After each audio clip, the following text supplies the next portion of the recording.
Olá pessoal, então vamos começar o módulo 6 da disciplina de visualização científica, que vai tratar dos modelos de iluminação.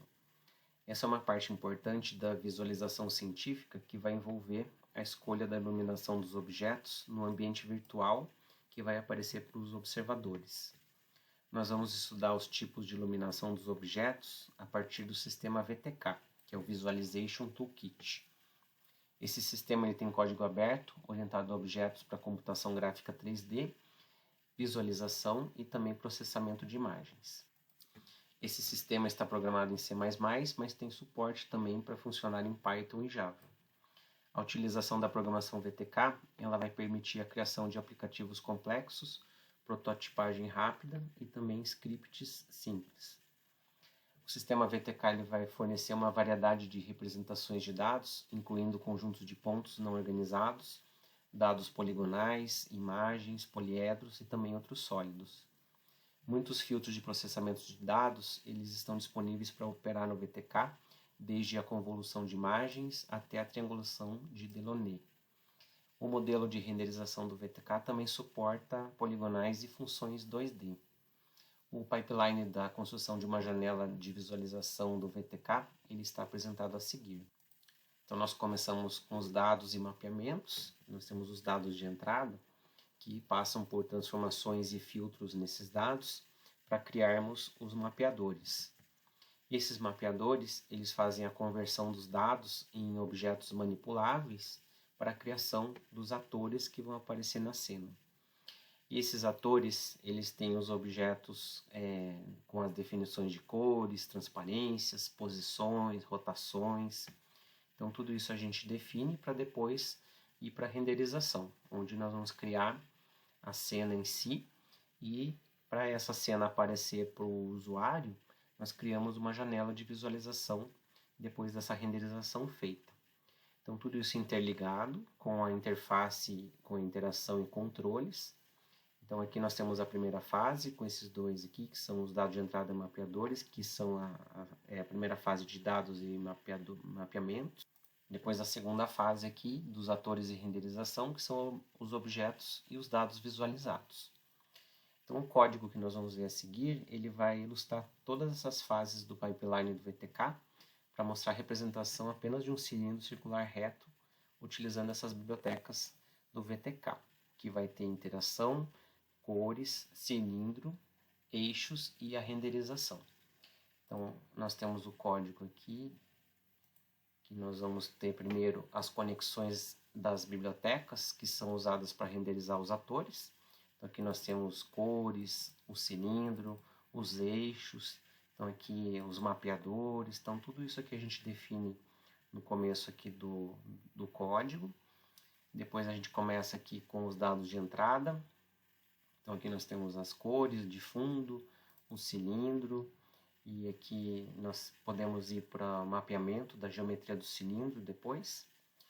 E aqui nós definimos a criação do ator, aqui nós adicionamos as propriedades primitivas desse cilindro, que são a cor, o raio da base, a altura, a posição, aqui eu defini também rotação em torno do eixo X e do eixo Z. Então depois a gente vai para a fase de renderização, onde nós temos a janela e a interação com o usuário. Aqui nós fazemos a renderização com esses comandos. Depois nós temos a adição do cilindro de mais um ator na cena, que vai ser o do sistema de eixos. Então aqui nós temos o eixo definido nessa variável. E aqui nós colocamos a cor de fundo da cena. Aqui nós também definimos o tamanho da janela de visualização. E no final aqui a gente vai iniciar a câmera. Nós podemos colocar zoom, nós podemos colocar posições diferentes para essa câmera. Fazemos a renderização e temos a cena criada. Então dá para ver que tem muitos comandos para fazer essa renderização com o VTK. Então nós temos o resultado que vai ficar basicamente assim. E fazendo aqui no Python, né? Então aqui você tem todos os comandos que eu mostrei ali para vocês. Então se você mandar rodar o programa aqui, você tem essa janela de visualização que tem a interação com o cursor do mouse. Então os usuários vão poder mexer nos objetos que você criar nessa cena de VTK, fazendo a manipulação aqui com o cursor do mouse. Então, assim que vai funcionar a criação de objetos colocados numa cena em programação de VTK. Então, nós podemos resumir toda essas fases, né, todo esse sistema aí, com esse esquema mostrado a seguir. Então, aqui nós temos, primeiro, a criação de um ator, né, ou de vários atores que você coloca na cena. Então, podem ser polígonos, podem ser objetos 3D, poliedros, os eixos. Então, você vai definir quais são os atores da sua cena. Depois, você coloca as propriedades nesses atores. Quais são essas propriedades? Então, são cores, texturas, tamanhos, transparências, posições. Definindo as propriedades desses atores, depois você vai para a fase da inicialização da câmera. Então, onde você vai fazer a renderização dessa cena. Então, você vai fazer a inicialização da câmera para depois colocar também as luzes, né? Então, você vai colocar a iluminação, a posição da iluminação, qual é o tipo da iluminação, qual é a cor da luz. Então, tudo isso você vai definir depois de colocar os atores, a renderização e as propriedades desses atores. Depois nós criamos a renderização, uma janela de visualização, e por fim você vai fazer vai criar qual é a interação. Geralmente com o cursor do mouse, né, você vai fazer o usuário mexer nos objetos que são criados nessa cena de VTK. Então aqui nós vamos começar agora a fazer o estudo da iluminação, começando aqui pela interação com a luz, né? Então o sombreamento ele vai revelar as formas 3D com essa interação e ele vai criar cores em função dos seguintes elementos, que são a propriedade das superfícies, as direções das retas normais das superfícies e também a posição da luz. O sombreamento ele vai fazer uma espécie de controle da visualização de cada superfície representada. Esse processo de iluminação da computação gráfica ele foi desenvolvido por esse pesquisador aqui que a gente chama de Fong. Ele trata de uma combinação dos 3 tipos de luzes, que são a ambiente, a LA, difusa, LD, e a especular, que é a LS. Nós vamos começar mostrando os elementos da luz ambiente. Ela é refletida fazendo uma combinação das quantidades de cores básicas do objeto, RGB. Então aqui nós temos esse vetor IA da luz ambiente, então vai ter a quantidade de vermelho, de verde e de azul que você tem no objeto. Você vai colocar também as propriedades do material desse objeto para fazer a respectiva iluminação, que são esses elementos do vetor K da luz ambiente. E outro elemento que a gente vai considerar é a intensidade da emissão de luz. Então você vai ter esse elemento colocado com esses vetores. Então aqui você tem o vetor normal, o vetor N, que ele é perpendicular à superfície, sempre colocado na direção para fora da superfície. O vetor de visualização V, ele vai apontar para a direção do visualizador. Então esse vetor V, ele é colocado aqui, né, como essa indicação verde aqui. O vetor de luz, que é o vetor L, ele indica para a posição da fonte de luz. Ele forma esse ângulo θ com o vetor normal. E o vetor de reflexão, que indica a reflexão pura do vetor de luz. Então essa indicação aqui é R, que forma o mesmo ângulo θ com o vetor normal. E forma esse ângulo alfa com o vetor do visualizador, que é o vetor V. Então a luz ambiente ela gera iluminação constante da superfície e depende apenas do material e da cor do objeto. Então é puramente fazer a multiplicação daqueles vetores K e o IA.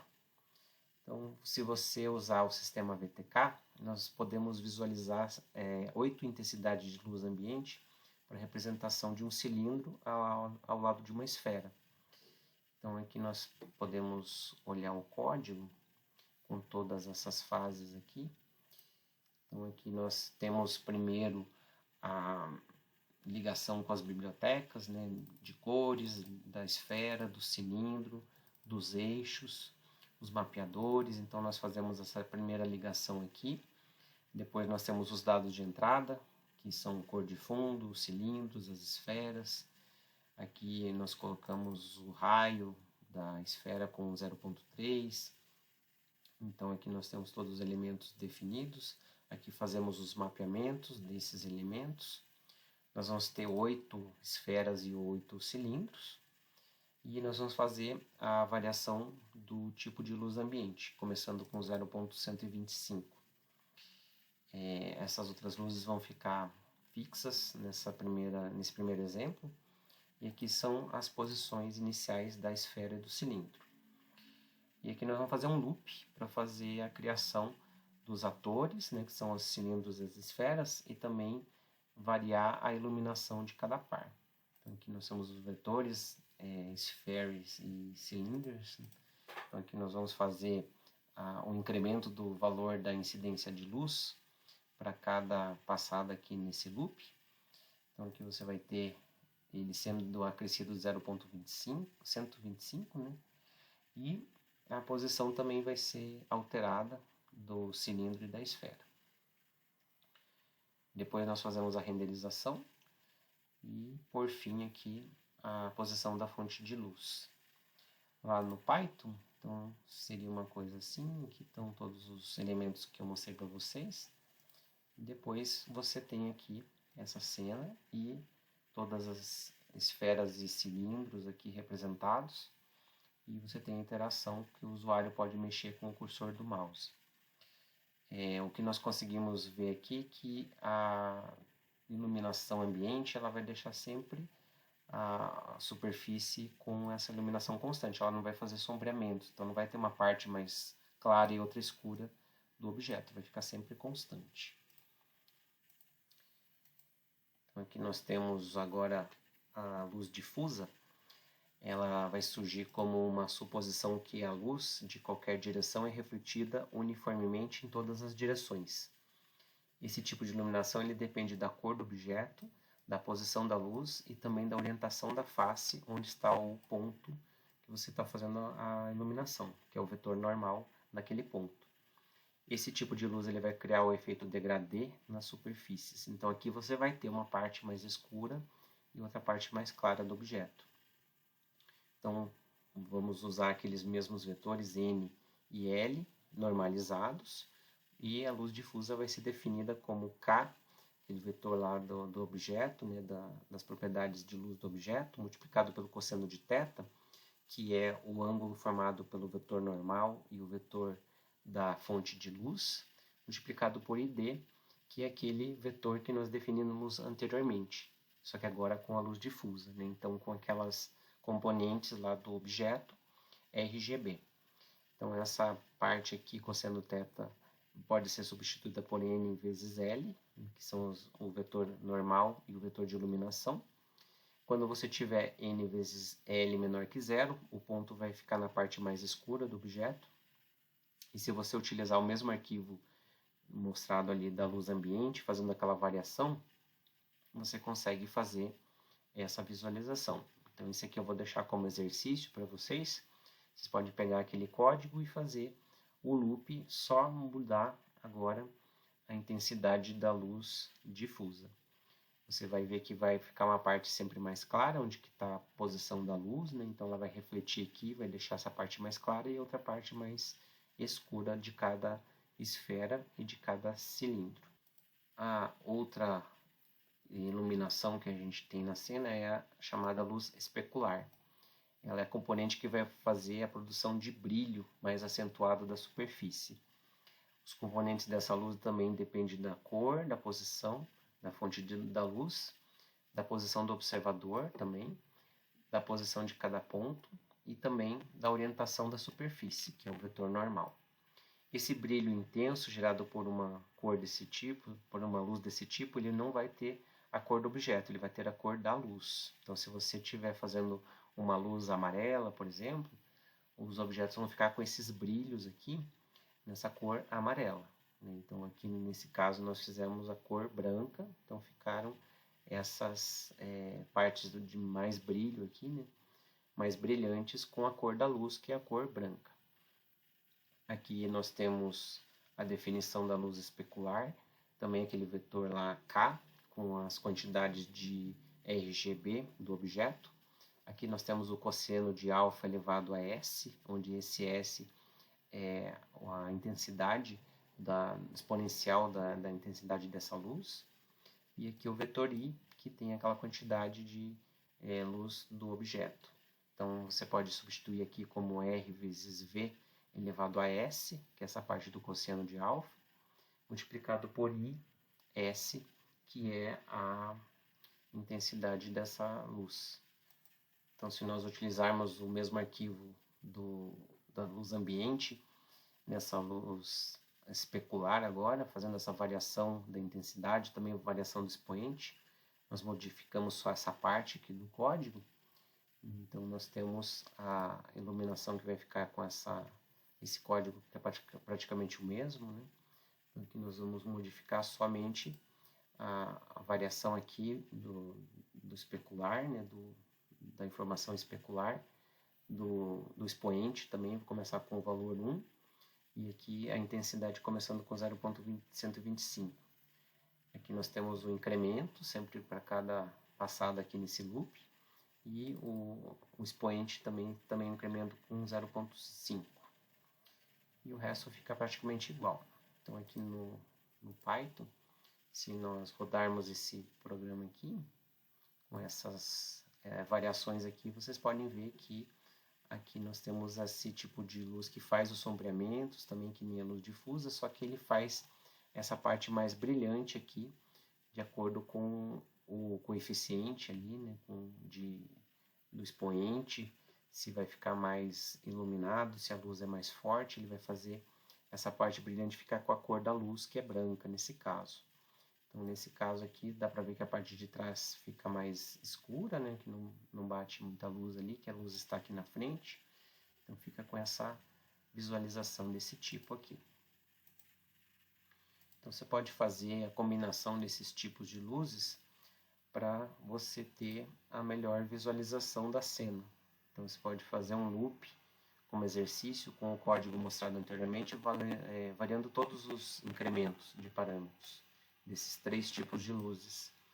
E você vai ficar com uma característica mais ou menos assim, né? Fazendo a variação lá da luz ambiente, da luz difusa e da luz especular também, você vai ter uma visualização assim de cada um dos elementos e definir depois qual é a melhor iluminação que você vai usar na cena. Também nós podemos definir mais de uma fonte de luz na cena, nesse tipo de programação VTK. Nós podemos inserir as propriedades de iluminação nos atores, que nem nós fizemos anteriormente, e definir também mais um ator que vai ser o texto, só para indicar onde que vai estar a posição de cada fonte de luz. Então eu vou fazer uma das fontes ficar na posição -3 para o X, 2 para o Y e 0 para o Z, e a outra vai ficar na posição 3 para o X, 2 para o Y e 0 para o Z. O código do texto da fonte 2, ele vai ficar praticamente o mesmo da fonte 1, né? Então vai ficar uma coisa desse tipo aqui. Nós vamos definir com essa propriedade aqui de texto, onde que está a fonte 1. Nós vamos colocar um mapeamento, nós vamos colocar também uma escala para definir que essa fonte aí vai ficar com 0.2, para não ficar muito grande. Então aqui você também pode ajustar essa escala, definir a posição de cada um desses elementos, né, das fontes de luz. E fazendo a programação, aqui nós temos o código, que vai ficar praticamente assim. Aqui a biblioteca do texto 3D. A biblioteca do texto 3D ela tem essa função também para fazer a ligação da posição com aonde você vai colocar o texto. Depois aqui nós definimos os elementos, todos praticamente com a mesma ideia. Aqui eu coloquei a posição 1 e posição 2 da esfera do cilindro. Aqui é o texto da fonte 1, fonte de luz 1. Aqui é o texto dessa fonte de luz 2, que está na posição que eu mostrei para vocês, nesse vetor aqui. O outro está nesse vetor, na fonte 1.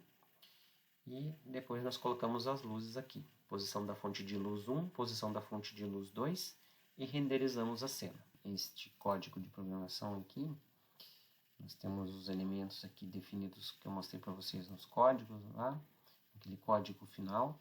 E aqui você pode rodar o programa, você vai ver que nós temos aqui a fonte 1 de luz, aqui a fonte 2. Dá para ver a reflexão aqui deste lado aqui pela fonte 1, aqui da fonte 2, tanto do cilindro quanto da esfera. Girando aqui um pouco mais, você pode ver bem aqui, ó, fonte 2 iluminando esse lado do cilindro, fonte 1 esse outro lado. Então aqui dá para ver bem essa visualização aqui dessa iluminação com a fonte 1 e com a fonte 2 definidas com a biblioteca VTK.